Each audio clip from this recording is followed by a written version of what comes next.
You're watching Drake Queen Gaming. Enjoy the video.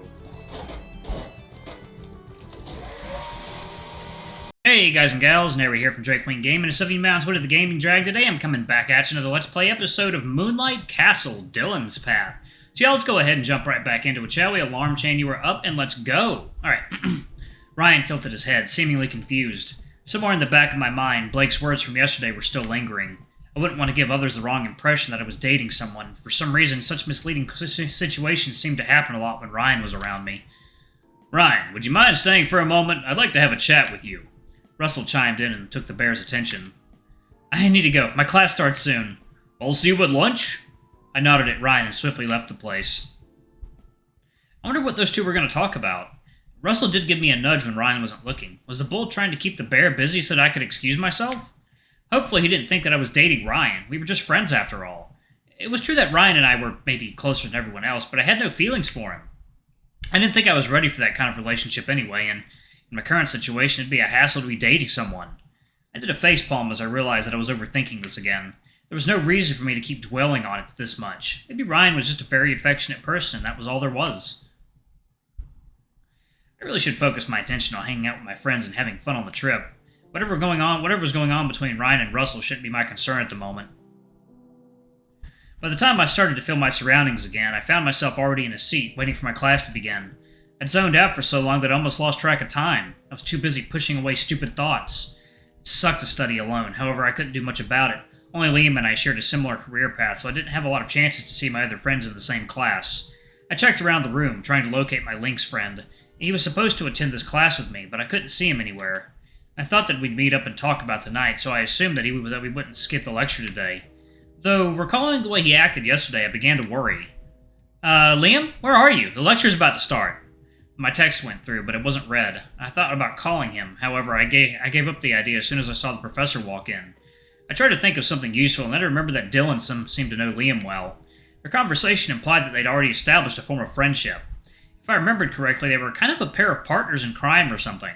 Maybe I could ask the crocodile about Liam. I doubted that the reptile would answer my text, though. Still, I kind of had a clue about where to find him, although I'd need to save it for later. Despite everything, I was still a mere college student, and no one but myself would save me from the upcoming exam. I opened my notebook and paid my attention to the lecture. Time passed, and the bell's ring was heard throughout the corridor. I yawned at the useless knowledge that the professor had just shoved in my head. Students started to pack their belongings and leave the classroom, myself included. Then I proceeded to painfully climb up the same set of damn stairs I'd gone through yesterday. Our college had a massive library that housed an array of all sorts of books. The place was usually crowded, as people would need to come here in order to browse materials for their research and theses, not to mention also the few who loved to read just for fun. Personally, I'd had enough of texts. There were already too many info dumps just from classes alone, so I never considered picking up a reading habit. It just all felt like a chore to me, to be honest. School ruined it for me. There was just no joy from reading. It's like, no, water time.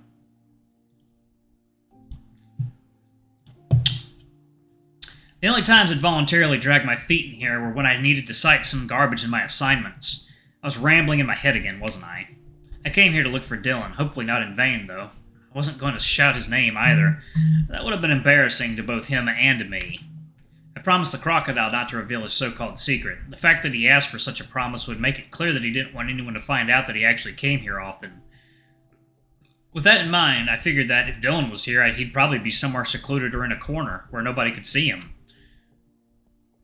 Since the library extended across 2 floors, I did an extra round of workouts, ascending another set of stairs. I never visited the top section because I knew it contained light novels, poems, and all the other fun stuff that I didn't need to read for my studies. I explored the floor a little, as I was new to the place. I had no idea where the potential hiding spots were. However, since I knew it had to be away from people, I went straight to the deeper area, looking for small corners and narrow passages where nobody would normally venture in. Unsurprisingly, my theories were correct. Dylan was sitting at a small table with a book in his hands. I noticed a grin on his face as he was turning the pages, and he seemed to be completely absorbed in the book.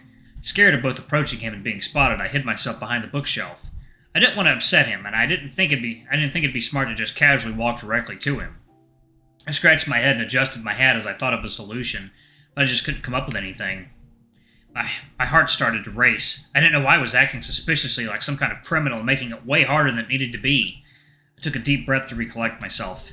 I didn't come all the way here just to turn back, putting my fear and anxiety aside and marched forward and approached him. I sat at the table and remained silent, waiting for him to notice me. I thought that I shouldn't interrupt his reading, so I decided to let him be the one to initiate the interaction. Dylan took a brief glance at me and lifted his book to cover me from his sight. He probably didn't want to acknowledge my presence at his table. I locked my phone and started browsing to kill time, and I intended to stay here until he talked to me first. I'd catch him occasionally staring at me briefly before he turned back to look at his book.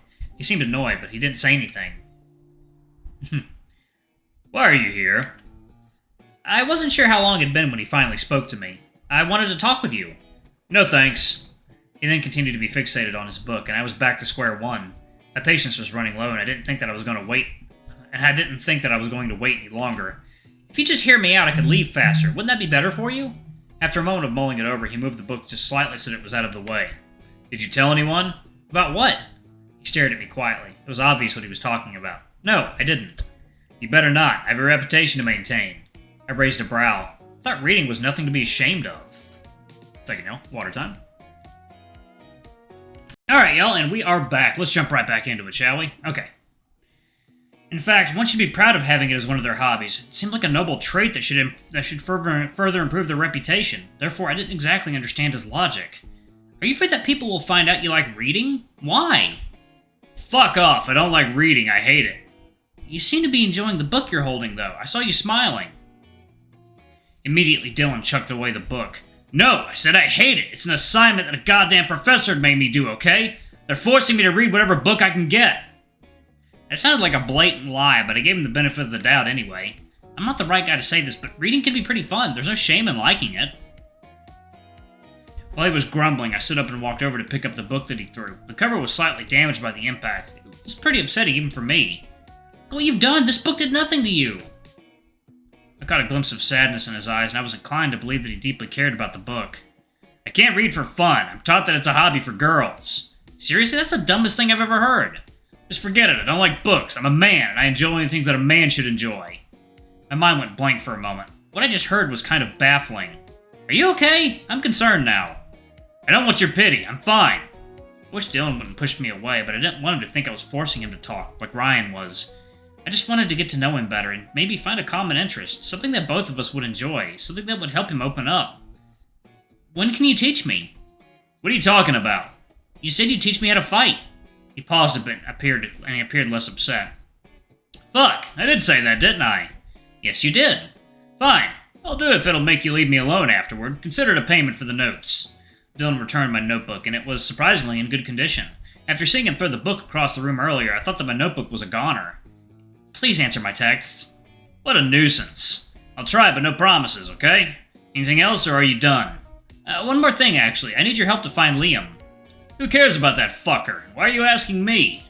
Because you seem to be the closest one to him, and possibly the only person that knows where he is. Dylan laughed at what I said, and I felt a little embarrassed. I sought shelter in my hat. Maybe I got carried away, and it was a stupid thing to utter. However, surprisingly, it seemed like he was waiting for me to get out of the shell. That's kind of depressing. I'm his closest friend. I see him as a walking wallet. He didn't come to the class. I haven't heard from him since yesterday. He did mention something about an appointment, though. Dylan probably had a clue about what it was, as his tone was shifting into a more serious one. It'd be annoying to lose my secondary income. Come with me. There's a place we can check. So I was right. You do know something about him. I don't want to be associated with him, so my answer remains the same. He isn't my friend. Am I your friend? He was silent as he continued to gather his things and left me hanging. I felt like an idiot for thinking that I'd get an answer. Move it, or I'll leave you. Fine. I'm free most of the week. Just reach out, and I'll teach you whenever. That's good to hear. I won't go easy on you. That's not so good to hear.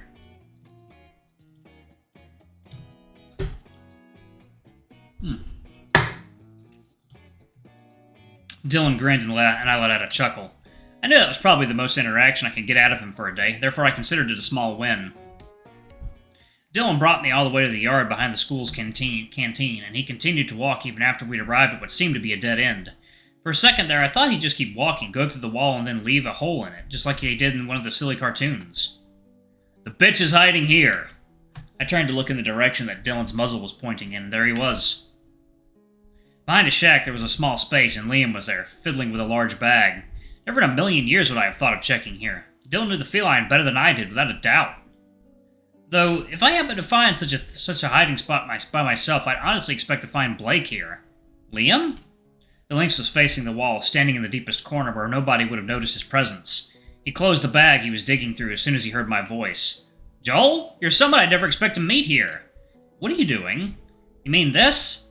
He lifted the bag so that I could get a better look at it, but it was pointless because I still couldn't see what was inside the bag. I was preparing for tonight, gathering a bunch of things that could be useful for exploration.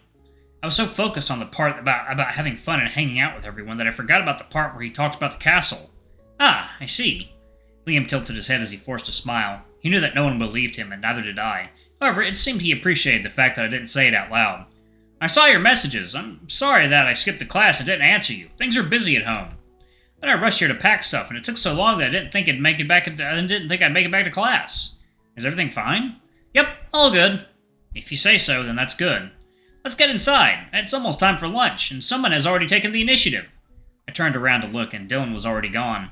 It wasn't surprising, but it made me feel bad anyway, because the reptile just left without saying anything. I wanted to at least thank him for his help. So, how's it going? Hanging out with everyone?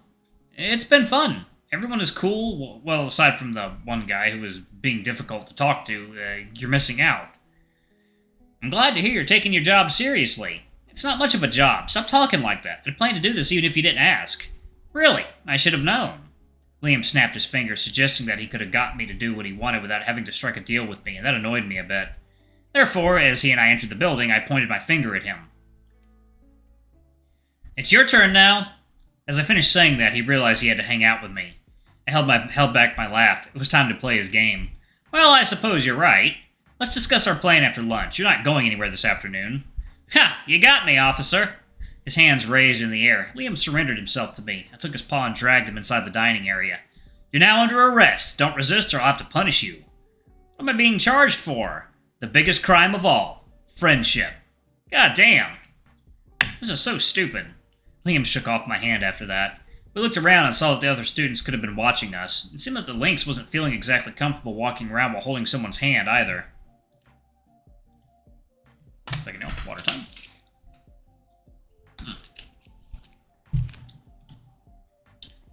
You started it.